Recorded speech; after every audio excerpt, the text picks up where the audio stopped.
Bonsoir, à la une de l'actualité, une nouvelle conférence de presse du gouvernement aura lieu demain soir. De nouvelles mesures pourraient être annoncées dans les 20 départements en surveillance renforcée. Dans notre région, les derniers chiffres de l'ARS montrent une légère amélioration. Les taux d'incidence ont reculé depuis vendredi dernier. 147 cas positifs pour 100 000 habitants en Pays de la Loire, 139 désormais en Vendée. Quant aux hospitalisations, elles sont en baisse dans la région, mais pas dans notre département. 10 admissions supplémentaires ont été enregistrées depuis la fin de la semaine dernière. 84 personnes sont actuellement hospitalisées en Vendée, dont 8 en réanimation. Et un secteur du département est particulièrement sous surveillance, l'île de Noirmoutier. Le taux d'incidence reste supérieur à 400 cas positifs pour 100 000 habitants. C'est 3 fois plus que dans le reste du département.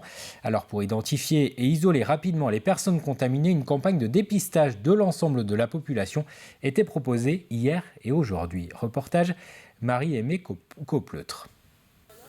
L'inquiétude persiste à Noirmoutier. Jusqu'à la fin février, le nombre de personnes contaminées n'a cessé de grimper. L'île est toujours placée en zone d'alerte maximale. C'est pour se rassurer que Vanessa est venue aujourd'hui avec ses 2 enfants se faire dépister. Je fais partie de la commune de l'Épine, donc c'était un moyen facile de venir avec les enfants parce qu'il y aura le retour à l'école lundi. Donc voilà, c'était une précaution avant de retourner à l'école aussi. Et puis là, comme c'était les vacances sur l'île, il y a eu beaucoup de monde, donc beaucoup de cas. Donc voilà, on a préféré se faire tester avant la rentrée.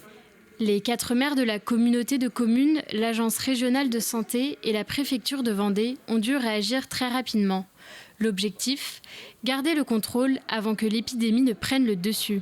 La solution la plus cohérente était de monter un centre de dépistage généralisé sur l'île de Noirmoutier afin de se donner une image, d'avoir une image un peu précise des taux et des cas sur l'île. On a eu hier quasiment 470 personnes donc qui se sont présentées et visiblement aujourd'hui ça a l'air de bien répondre également. En milieu de journée, on comptabilisait environ 670 personnes dépistées.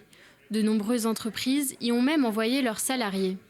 Pour ce préleveur, cette campagne est essentielle mais reste insuffisante. Il y a eu un petit peu de monde, mais ça reste quand même assez faible par rapport à la population de l'île.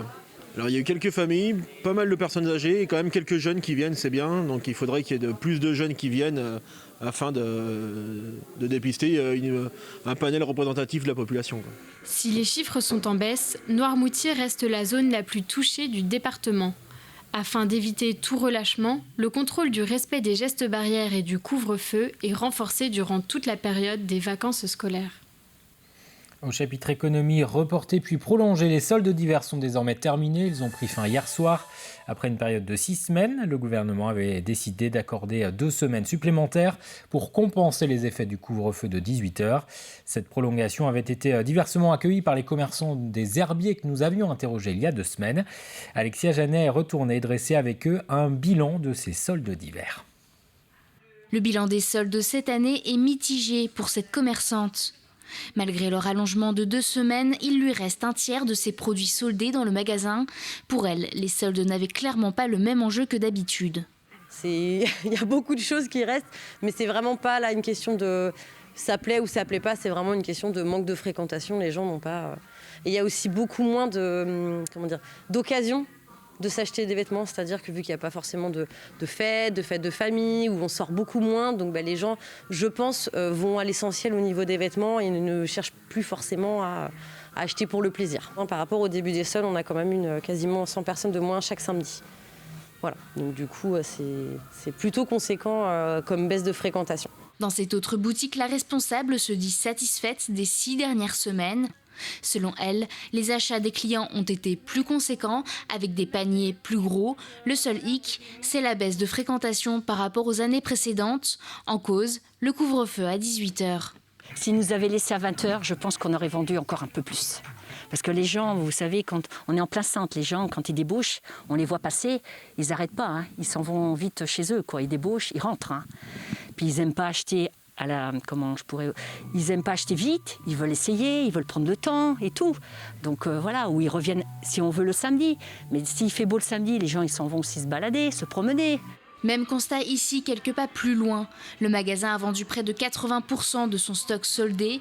Pour la gérante, c'est un bon chiffre au vu de la situation, mais elle regrette la perte d'engouement pour cette période.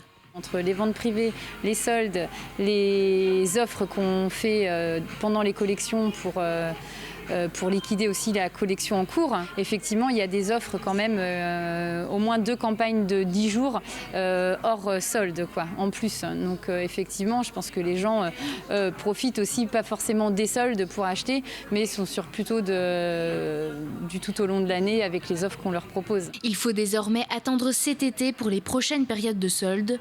Pour le moment, impossible de dire si celles-ci se dérouleront dans des conditions optimales. Un pôle tourné vers la communication visuelle et numérique va voir le jour à La Roche-sur-Yon. Il est en cours d'aménagement à proximité du château du Plessis et du lycée Pierre Mendès France. Le site accueillera d'ici la fin de l'année les locaux du groupe Cocktail Vision spécialisé dans les panneaux d'affichage lumineux. La société vendéenne y implantera aussi en collaboration avec l'école d'art appliqué et de design d'Angers un centre de formation. Ce Cocktail Campus accueillera des étudiants en alternance. Nous avions besoin au niveau du groupe de recentrer toutes nos activités en un seul endroit, parce que nous étions un petit peu éparpillés sur le territoire. Et ce site nous a été proposé par la municipalité avec Orion pour y faire notre centre de formation également avec le LEGP d'Angers pour former les jeunes au métier du numérique. On a déjà commencé cette année avec une toute petite promo sur une formation qui ouvre vers 3 voies, en bachelor diplômé donc Bac+3, en apprentissage, donc c'est donc un CFA, et nous diplômons au final sur du motion design, de la direction artistique multimédia et du développeur multimédia. Direction à présent la plus grande forêt de Vendée, celle de Mervan-Vouvant, qui s'étend sur plus de 2500 hectares. L'Office national des forêts intervient régulièrement pour abattre des arbres malades. Une opération est en cours dans une parcelle en pente, difficile d'accès. Alors pour transporter les arbres abattus, l'ONF a adopté une technique utilisée habituellement en montagne, le débardage par câble aérien. C'est une première en Vendée. Explication, Cyril Guillet. C'est un remont de pente un peu particulier qui s'active depuis quelques jours sur la parcelle 47 de la forêt domaniale de Mervan. Dans un environnement où aucun engin ne peut s'aventurer, c'est le seul moyen de transporter ces grumes fraîchement coupées. Ici, nous intervenons sur ce qu'on appelle une coupe sanitaire, c'est-à-dire qu'on a des arbres qui sont vieillissants, qui sont dégradés et qui menacent de tomber sur une route départementale. Pour mettre en sécurité cette route-là, en fait, on organise l'exploitation d'un certain nombre de bois pour éviter qu'ils tombent sur la route. Une route largement fréquentée puisqu'elle dessert le parc de Pierrebrune. Surplombant le site, ce sont 3 hectares qui font l'objet de cette coupe. Un chantier qui a nécessité de faire appel à une entreprise spécialisée, tout droit venue d'Alsace. Ce chantier, un petit peu hors norme pour la région, a été proposé à des entreprises locales, mais les entreprises de forêt de plaine en fait, ne sont pas forcément équipées pour travailler dans des pentes, puisqu'en fait les chantiers de ce type sont très rares. Donc on a fait appel à une entreprise qui a l'habitude de travailler en moyenne montagne.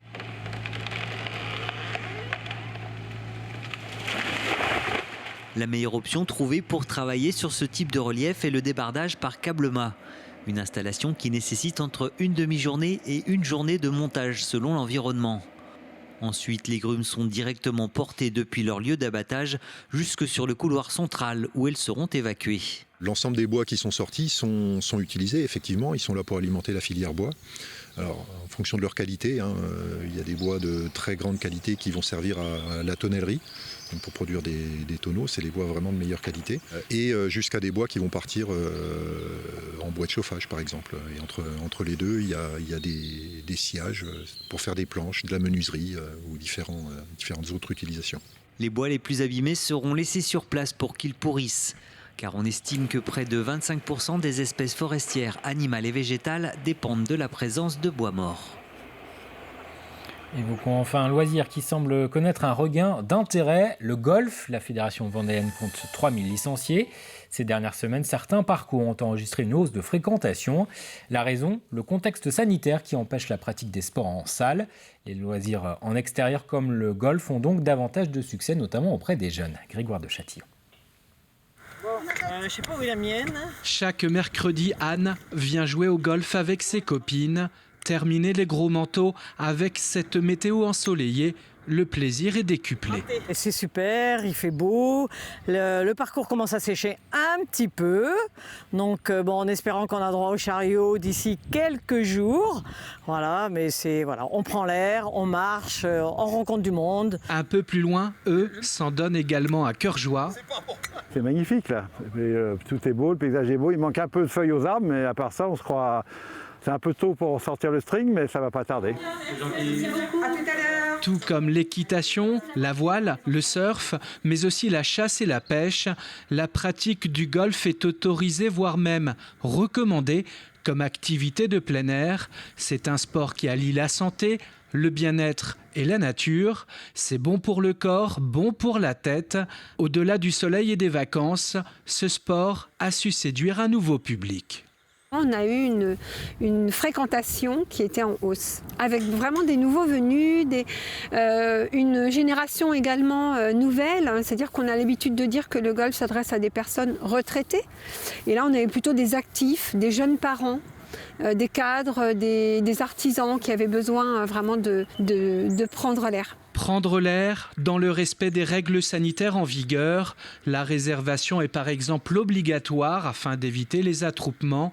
À l'Aiguillon-sur-Vie, l'ancien golfe des Fontenelles, devenu le golfe du pays de Saint-Gilles, organisera des séances d'initiation gratuites du 26 mars au 6 mai prochain.